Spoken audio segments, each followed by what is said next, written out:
તો વડોદરાના શિનોરમાં મેઘતાંડવની સ્થિતિ જોવા મળી। શિનોરમાં માત્ર 4 કલાકમાં 3.5 ઇંચ વરસાદ ખાબક્યો। ધોધમાર વરસાદથી શહેર જળબંબાકાર થઈ ગયું।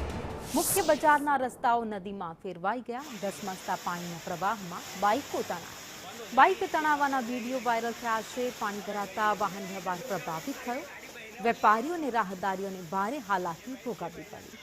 ભારે વરસાદથી જનજીવન અસ્તવ્યસ્ત બન્યું છે।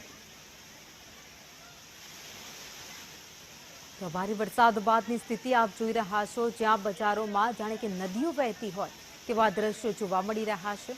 ભારે વરસાદને કારણે શિનોરમાં 4 કલાકમાં 3.5 ઇંચ વરસાદ ખાબક્યો હતો।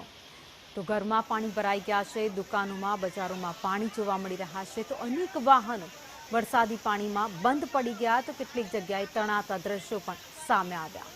વરસાદી પાણી ભરાઈ જતા લોકો હાલાકી ભોગવી રહ્યા છે।